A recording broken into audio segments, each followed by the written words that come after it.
Hey folks, it's Maxie here and welcome to a brand new TW9 video. We are here with AEW and I've got it right this time, it's episode 99, so it's quite fitting that our pay-per-view is going to be episode 100. So looking forward to this one as of course go home week on the road to Revolution. Quite a few, I think there's 5 matches on this show of Dynamite, quite a few angles to set up a few things, hopefully get some storylines by a good bit of heat, and then of course we'll continue on with Collision and the B shows after it. So sit back, relax and enjoy another week in TW with AEW. So we're at the SNHU Arena, and I can't even remember where that is because I done the show way before I put the angles in. But we start with Gabe Kidd in the ring. And sadly he's got a gimmick that's getting a little bit stale, but we do hear from him. He says, this Sunday Darby Allin finally meets someone who will beat the utter crap out of him. I can't wait to be locked inside that steel cage with you, Darby. We're going to go to war, and I'm going to brutalise you like you've never been brutalised before. The streets of England can be a mean place. It's provided me with the schooling I need to be ready, to be tough, and to be a fighter. As for tonight, Mike Bailey, get your ass to the ring so I can punch that stupid smile right off your face. So their storyline advances, a 61 segment for that one. It's weird because in my offline save, like Gabe Kidd's like one of the most over guys. Like he's just got over so quickly. So hopefully maybe work with something here. Match off itself had good wrestling and a decent reaction from the crowd. Gabe Kidd defeated Mike Bailey in 12:54 by pinfall with a sick kick. This was our Steal the Show matchup of the evening. Both guys I'd say pretty much done okay. 76 performance for Mike Bailey, 72 for Gabe Kidd. And the segment overall was a 76. Not bad. We had a decent matchup. We had Eddie Kingston defeat Lance Archer in 12:01 with the Blackout Lariat. This was a 59 for the wrestling, a 63 segment, but overall just to make Eddie look really strong with a 72 rated performance. Eddie gets the mic and he says, so he was a tough bastard there, but exactly what I needed, a big fight to get me ready for what is about to take place this Sunday. Kevin Steen, you had a moniker a long time ago that's kinda got my mindset for this matchup made up. It's ready. So hide your family, Kevin, hide your friends, because it's kill, Steen, kill. So their storyline advances, gains heat. Eddie Kingston looked good and improvised well off script. The segment did deserve better commentary, but overall this segment was an 88. Next up, we had some words from Gianna Daddio alongside Megan Bain, who will be in action against Becky Quinn. And Jonah says, in a few moments, Megan Bain is going to issue a statement, lay down a marker to let the world know that the first ever AEW Women's Tag Team Champions will be us two. She's going to destroy Becky Quinn, beat her down, so she probably won't even make it to this Sunday. I came here to be elite, and you will watch me do that.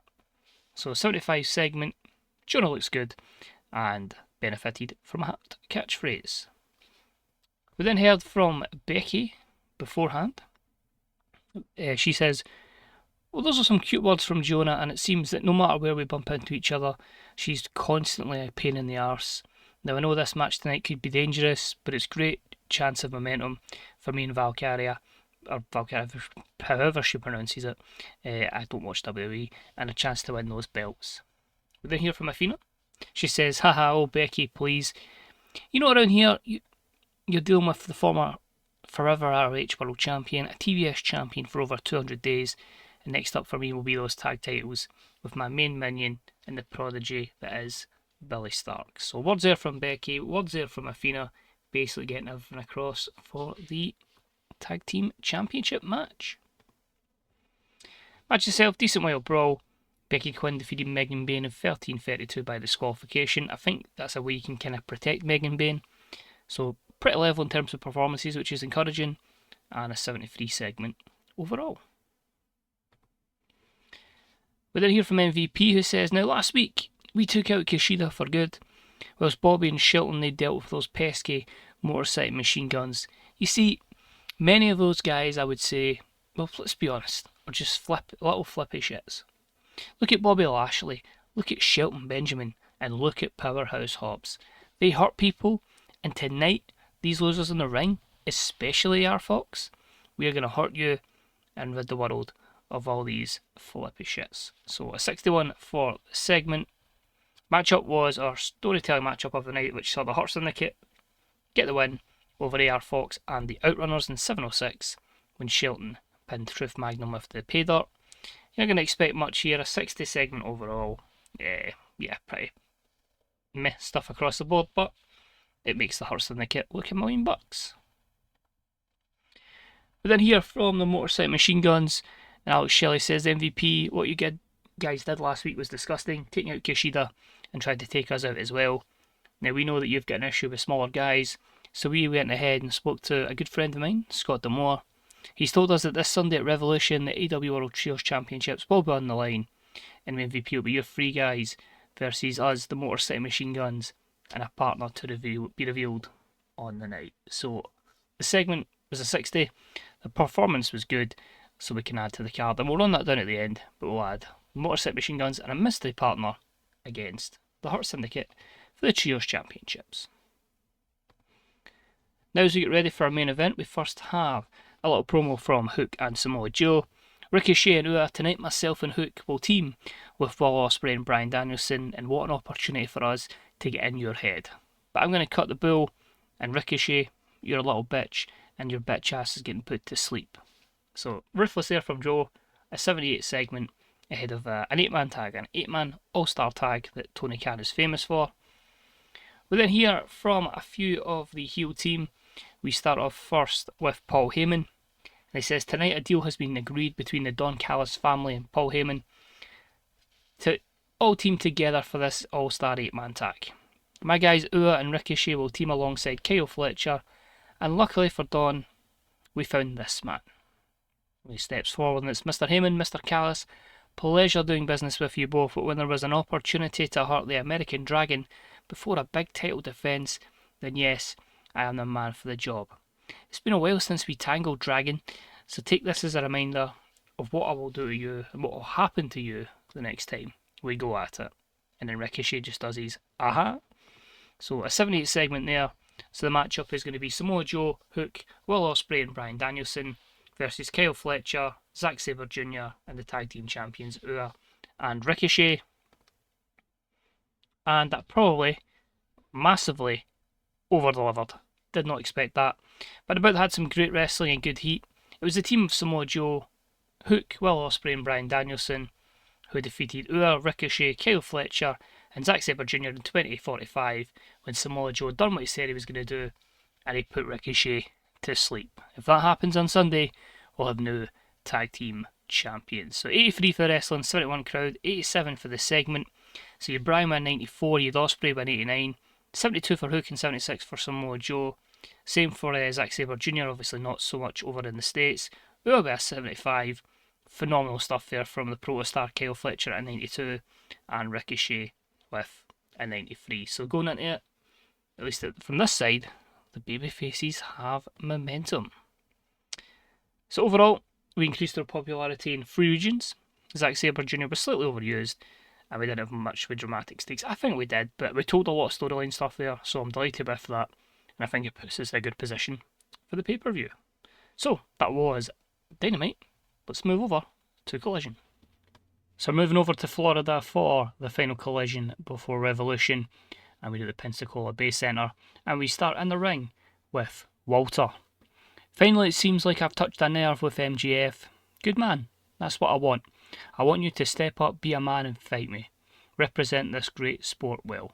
Then you'll learn that you're out of your depth. I will chop you so hard your chest will be bright red, and I will take a step forward towards championship gold. This kind of really pisses MJF off, and he comes out to the ring. He says, really? Big Van Walter, you think I'm scared of you? I've been to hell and back in this company. I've bled for this company. Have had thumbtacks in my body. I had a frickin' dog chain around my neck. I want that Triple B, baby. I want the money, the power, the fame that comes with it. And when I beat you, that title will be mine next. So big words there from MJF. This matchup taking place of course at Revolution. The full card will go over at the end of Shockwave. But an 88 segment that's really good for the storyline and advances and gains heat. Our opening contest was one that I could have put on pay-per-view, but I just felt like we'll have it on here. A good matchup before the event. It was a wild brawl that saw superb wrestling and good heat, and it saw Ilya Dragunov defeat Rush in 14:46 with the Grobos Moscow, or however it's pronounced. 89 for the wrestling, 70 crowd, 80 segment here. So this one continues the wee mini storyline there and gained a little bit of heat. Dragunov went 81, Rush with 87. I think because of the lack of heat in the storyline, that's probably why it flopped as much as it did compared to in-ring performance. But I just felt like I need a wild brawl matchup. These two aren't doing anything at the pay-per-view, so yeah, decent. Next up, we had a decent matchup in the women's division, and it saw Mariah May defeat Mercedes Martinez in 11:20 with a reverse bulldog. Due to the matches on the show, this was our storytelling matchup, and it delivered a 63 segment with Mariah May with 68 and good momentum heading into her TBS title defence this Sunday. We had some words from the Glamour. She says, Takuma Aroha, the latest woman to try and take the spotlight away from your TBS champion. You might be a big deal in Japan, but on these shores you've proven nothing. A few wins on Rampage and Shockwave isn't enough to get in my level. You may clamour for a bout with the Glamour, but I am going to make your big night a nightmare. So strong words from Mariah May ahead of her TBS Championship defence against Takuma Aroha, and the segment was an 82. Also in the women's division, we had a decent matchup that saw the Monet Corporation, represented by Bayley and Roxy, defeat the team of Mina Shirakawa and Toni Storm in 14:28 when Bayley pinned Shirakawa with the Hugplex. Best in-ring performance here was from Bayley with an 82, which is great. Bit disappointed Toni wasn't into the 70s. But overall, the matchup gets a 71, and I'm looking forward to crowning AEW Women's Tag Team Champions, and there's a good chance that possibly could be the Monet Corporation. We then hear from Malachi Black. For years my house was open and standing alongside me was Buddy, Brody and Julia. But my teachings seek improvement and thus improvement was not happening. Failure after failure was happening and I cannot accept this. I must now eradicate Brody King from this place. And whilst Julia seems to have made her mind up, Buddy, the ball is in your court. Remember, my house always wins. So a 65 segment there. We are looking forward to Malachi Black and Brody King going at it at Revolution. Next up in the women's division, a decent matchup that saw Queen Aminata defeat Azumi in 13:35 by pinfall. This was our Steal the Show matchup and some pretty good stuff here. They got a 73 segment overall, 74 for Queen Aminata, 69 for Azumi. Yeah, I think we've developed Queen Aminata very well so far as she looks to get a chance at the Women's Championship at Revolution. But beforehand she gets the win and she starts to head to the back. She poses at the top of the stage. Bang! She's nailed in the back of the head with the AEW World title by the champion Mercedes Moné. And we see her shouting at her saying, who the hell do you think you are? This Sunday, step up and be next in line to ride the Moné train. So a 70 segment for that one. I'm quite looking forward to this one. I think we could possibly maybe get an 80. But good stuff in our women's division. We then get ready for our main event tonight. We hear first from Johnny Gargano. He says this Sunday it's going to be good to go out against an old foe and showcase to the world that Johnny Wrestling is still an elite wrestler. Hell, tonight I have a massive opportunity against someone I've never faced before in Takeshita, so I'm looking forward to testing myself against him. But Adam Cole on Sunday, I've beaten Kyle, I've beaten Roddy. Next up, it's Adam Cole, baby. So basically this is Gargano's big test before he gets to match up with Adam Cole on Sunday. The storyline advances loses heat, but a 66 segment. And the matchup itself, great wrestling, good heat, as you're always going to get with Konosuke Takeshita. He defeats Gargano in 26-17 with a touchdown, following a distraction from Adam Cole. So there you go, Cole gets a little bit of a one-up on Gargano before the matchup this Sunday. 84 for the wrestling, 72 for the crowd, 83 segment. The storyline advances against heat. Anything with Takeshita and TW in this particular mod is just a hit. Which pains me the fact that my other save, he's been poached. And I didn't win the battle for his contract, so that was gone. But main event segment, Takeshita picks up the win via distraction by Adam Cole. But what's this? Don Callis has been captured and kidnapped and taken to the back while this is all going down. We need a camera on this, guys. Whilst Takeshita seemed to be a bit confused, wondering what's happened, because it's a pretty difficult matchup. We cut to the back and we now see Don Callis in a chair in a room tied up. A figure pops up with a balaclava and he then takes it off. Did you think it was going to be anyone else, Takeshita? As it's revealed to be Swerve Strickland. You see, I haven't forgotten about a few weeks ago and Don Callis giving you a screwdriver to hit me, and I was thinking, well, Don Callis has got one bruise because of a screwdriver. How's about a few more? Swerve then pulls out a screwdriver and he plants Callis with it continuously, many times to ensure that he is a bloody mess. This sees Takeshita bolt to the back, but these two will collide this Sunday. So a bit more heat towards our storyline, although it did lose heat. At least it progressed. The 81 though is a pretty good stuff. Overall, 83, that's kind of where we're at. I'm pretty happy with that one for our TV shows, and we don't get pop in that one Oceanic region. I believe some of the TV deals are starting to kind of go, so we will put everything just on the AEW network. But a few matches that are going to happen on Sunday didn't even get an advancement because I didn't have time for them on the show. Likes of AJ Styles, Kazuchika Okada. Wild, we didn't even put anything on for that, but looking forward to it. I'll quickly run down the B shows and then we'll run down the match card for the pay-per-view. So, let's head to that. So diving straight in it, we're into a new month, so there is going to be a few things here. Seems like Elimination Chamber was last night, so we can get a wee look at a few things from what happened with WWE. Club International are the newest tag team force in the WWE. The duo consisting of Carmelo Hayes and Logan Paul. Interesting.